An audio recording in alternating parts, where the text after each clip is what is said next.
सभी को जय श्री राम, सुप्रभात। मैं ऋषिका आज आप लोगों के सामने कहानी लेकर आई हूँ। कहानी का नाम है ऋषि की शक्ति। एक बार एक ऋषि जंगल में रहते थे। वह बहुत शक्तिशाली बनने के लिए जंगल में एक पेड़ के नीचे बैठकर बरसों से तपस्या कर रहे थे। भगवान उनकी तपस्या से खुश होकर आशीर्वाद के रूप में उन्हें कोई शक्तियाँ दी, जिनका वे आवश्यकता के समय उपयोग कर सकते थे। ऋषि बहुत ही विनम्र व्यक्ति थे, लेकिन भगवान से कुछ शक्तियाँ प्राप्त करने के बाद उन्हें खुद पर गर्व होने लगा। जंगल से लौटने के बाद वह गांव में अपने घर चले गए। एक दिन किसी काम के लिए उन्हें शहर जाना था।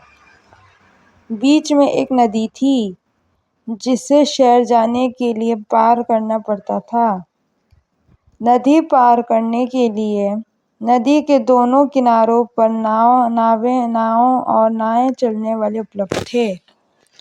ऋषि वहां पहुंचे और फिर नाव किराए पर लेने के लिए नाव वाले के पास गए, लेकिन तभी उन्होंने एक दूसरे ऋषि को नदी के उस पार पेड़ के नीचे बैठकर ध्यान करते देखा। ऋषि ने शक्ति प्राप्त कर लिया था और वहां बैठे ऋषि को अपनी शक्ति दिखाना चाहते थे। ऋषि ने अपनी शक्ति का उपयोग किया और जल्द ही नदी के उस पार चले गए। फिर उस ऋषि के पास गए जो नदी के किनारे बैठकर तपस्या कर रहे थे। ऋषि ने गर्व से कहा, क्या तुमने देखा? मैंने इस नदी पर चलने के लिए कैसे अपनी शक्ति का प्रयोग किया।